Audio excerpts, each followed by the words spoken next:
Good morning, good afternoon, and good evening, everybody. Thank you for tuning in to another Supatease video. And Fury Warrior is still a smashing specialization. Definitely one that I would highly recommend. And in today's video, I'm going to be covering some gameplay on the Fury Warrior from the 2 versus 2 bracket. We're going head to head with the Demonology Warlock. This is becoming one of the most popular specs in the game at the moment, so it is very important that you know how to combat it, not only as a Fury Warrior, but just in general, because it has a lot of crowd control that you're going to need to be able to navigate around if you want to start having success against it, and that's what I will be covering in this video.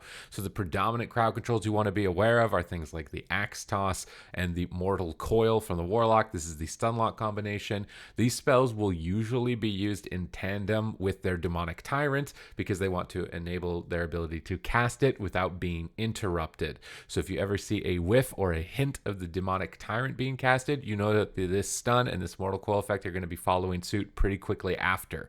So using immunities to those crowd control effects like Blade Storm or Spell Reflect can be a really good way of turning a situation that would be advantageous to the Warlock back into your own favor. And that's how I would suggest that you play around this and trying to avoid the Demonic Tyrant. But when that Tyrant is down, you want to be going gas pedal to the floor onto the Warlock and pressuring them as heavily as possible. And I will try and display that in this video here.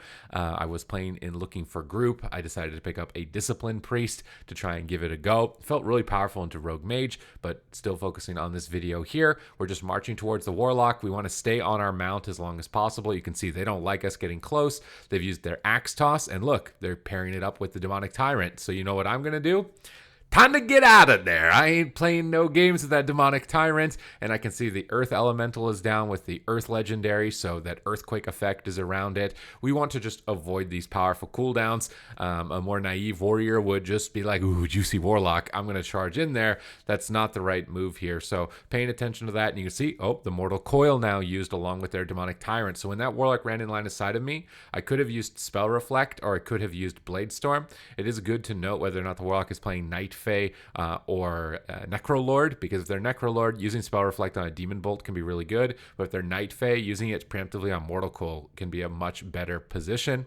Now I've used my Enraged Regen and Rallying Cry because they've got crowd control on my Priest and they've managed to connect to me. In these desperate moments, I also suggest using Ignore Pain. You're not really trying to attack in this instance because your healer is still just crowd controlled. Better positioning at this point in the game by our healer would have prevented this whole situation. Kind of running in the middle of the map against the Warlock during their cooldowns is not going to be a wise move, but we can keep ourselves alive by getting Battle Trance up on the pets, trying to kill the Earth Elemental to try and get rid of the extra damage from it, and using Ignore Pain in an absolute emergency to keep ourselves alive on the Fury Warrior. And this is one of the big ups about being Fury compared to Arms, is if your healer's kind of just leaving you in the dust, you're going to be able to self-sustain throughout, and we're still just trying to stall, trying to wait for the Earth Elemental, because even staying at the pillar and trying to avoid damage, we're still almost dying. So probably killing this Earth Elemental sooner would have been a better move in this position.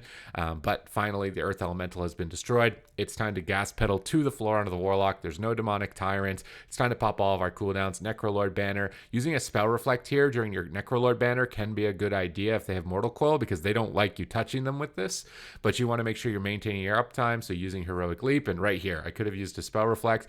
You need to Trinket during your Necrolord Banner. If you're not getting uptime during this cooldown, you're really going to lose out on value. And then again, trinketing the Mortal Coil means that they want to stun me likely, so I should have used a Blade Storm in this position to try and predict that incoming stun and try to immune it. And that could have been a really good play on my part to avoid crowd control. And it's this types of stuff that you want to be looking at and trying to pay attention to while you're going through. I really like the Deathmaker legendary on my Fury Warrior. You can see it's adding in a lot of extra damage here as I'm getting Siegebreaker procs onto the Warlock throughout all those cooldowns. One mistake was leaving that Healing Tide totem up. Sometimes, though, I don't want to compromise my positioning, because if I use too much mobility to get to the totem, I won't have mobility to get back to the Warlock. And I'd somewhat rather maintain my uptime on the Warlock, especially in 2v2, because dampening is already already going to be doing damage to that totem's healing regardless. And here we're just maintaining, spamming Raging Blow on the target, trying to keep up Hamstring, trying to pay attention to when our healer gets crowd controlled. So our healer is in a fear right here. We see a Hex being casted. We don't have a Pummel, but we did have a Stormbolt. We could have used a Stormbolt here onto the Shaman to stop the Hex, also stopping them from healing. It would have been really good to use Stormbolt there on the Shaman. Instead, we use it on the Warlock while our Priest is Hex to stop them from doing damage, hold them in place for us to attack. And now we can move over. We pummel the Fleshcraft. I see my Priest is moving closer, wants to go for a fear, so I want that immunity from Fleshcraft to be out of the way. So we're going to use Pummel to stop that. Then we need to focus on starting to get our stacks up. Here we can see Axe Toss plus Demonic Tyrant. They're going to be using these a lot of the times at the same time. So now we're Mortal Coiled. This is where using a Blade Storm amidst all of that crowd control, trying to predict it and immune it is a really good idea. And we have kind of a choice here. We can either retreat away from this Tyrant, and my Priest has decided that for me by life gripping me back to the pillar and trying to line of sight and avoid this. It's a really good idea to crowd control Demonology Warlock pets. You can see this giant army that's chasing me down behind the pillar. So sometimes using Fear on Demonic Tyrant can be a good idea. I'd probably suggest using the Priest Fear on that rather than yours, because it is easier for you to get the Warrior Fear onto the healer.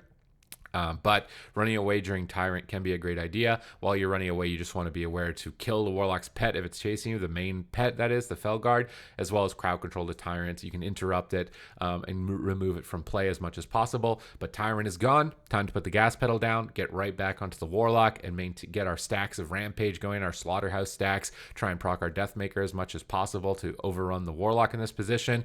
You could use Whirlwind. It's something that I'm not using a lot here in this clip. I actually just used it as I said that I don't use it, but whirlwinding to cleave the Warlock's main pet when you're side by side can be a good idea. Here we're stunned and our Priest is in a Hex. We get Cap Totemed into another stun out of that. We're still just charging towards the target with Piercing Howl onto all of the pets, trying to maintain our Siege Breaker, trying to maintain our haste stacks and maintain our Battle Trance throughout all that crowd control, so we're still healing ourselves and being as self-sufficient as possible. Here we're stacked up. We can fear all of the pets, fear the Shaman, and trying to remove them from play. Unfortunately, something ended up breaking. I'm not sure if he pre-tremor to that was just damage, but here I'm pre-Blade Storming damage with my Recklessness to avoid being crowd controlled on my cooldown, so I won't be coiled on it, and as a result, we're able to stay on the target, proc some Deathmakers, and overrun the Warlock before the Shaman can get there for the Spirit Link Totem. And that is the general game plan when fighting a Demonology Warlock. Get out of the pool when you hear thunder. You don't want to get electrocuted, and that's the Demonic Tyrant. Try and use immunities to crowd control during this time, like stuns and coils, so Spell Reflex and Blade Storms. Other classes use their own personal immunities during this time to try and avoid that vital crowd control, because if you can break the chain and then get uptime onto the Warlock, that is really when they're going to struggle. That's when they're really going to suffer, and that's where they're going to start writing mean tweets to you. So if you want to make sure that you got a lot of salty tears coming your way on a Demonology Warlock, this is going to be what you want to do. And like I said, the specialization is really popular right now. It's almost, I see it in almost every single game that I'm playing in 3 versus 3, and it's cropping up now a bit in 2 versus 2 as well. So I hope that this video was useful to you. If it was, please hit the subscribe button. I am working very hard to make sure this is a great resource to improve your gameplay and provide some entertainment as well. And I'm very close to the 40,000 subscriber goal that I'm trying to get very badly. So I would appreciate your support there. Leave a like and a comment down below with your thoughts. Is there any content that you would specifically like to see? And other than that, thank you very much for watching the video. I will catch you in the next one.